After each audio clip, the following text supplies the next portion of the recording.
Hello and welcome to PMCLounge.com. This is Lounge Fever, a video series dedicated to answer your questions on project management and project management related topics. Question is, can a change be good? Now, we have been talking about scope management. In the last couple of videos, we have talked about scope creep as well, and we have discussed how bad scope creep is, how bad uncontrolled changes can prove to be for your project. Now, the question arises, can a change be good, right? We have made it sound, we have scared you so much about scope creep that it seems as if a change is always bad. So, can a change be good is the question. Well, what if I told you that, of course, a change can be good as well? Yeah, I know. That could be a bit surprising. How can a change be good, right? That's your question. So let's take a look into good change versus bad change. Now we all know that scope changes, the project scope, it changes because something unexpected happens. Let's take an example, right? You are working on your project. A new stakeholder comes into the picture, and he's a key stakeholder, and he is new to the project. He comes in, he looks around, and he says that he needs a new feature in your product. That's totally out of the blue. That's totally unexpected, right? That's totally something that you never accounted for. So whenever there is and there is something that is unexpected, that was never expected, if that happens, that is when the scope changes. Now, can that be good? Can that be bad? I just said it can be good as well. So let's look into what is a good change. Now, a change that makes the product better with very little impact on project constraints. We just talked about how a new stakeholder might come in and they might ask for a new feature. What if it takes very little for you to implement that change? What if it takes very less cost, very little time from your schedule, very little resources, no impact on the quality, in fact, making the quality even better?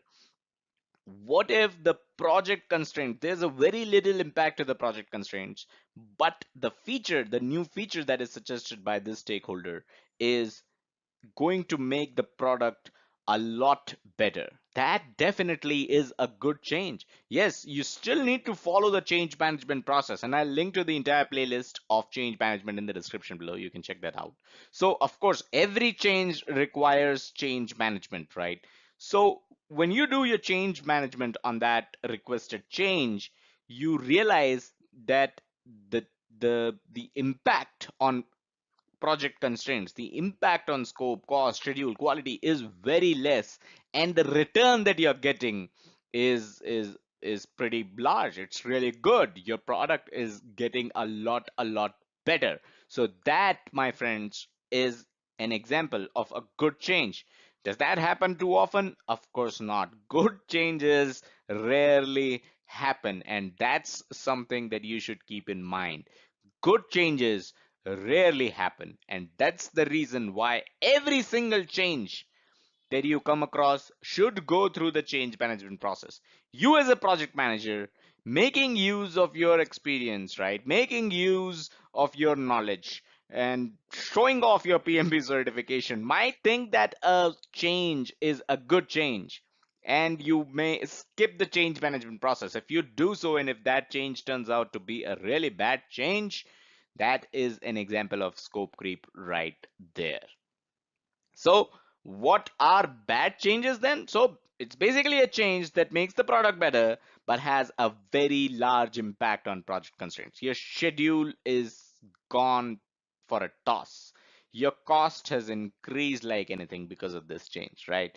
Your quality has gone down to the drain. So, a change that may make the product better, that is going to make the product better because that's the reason why it is suggested in the first place, but has very large impact on project constraints, right? Your schedule, scope, cost, quality, it has a large impact on that. And that is an example of a bad change.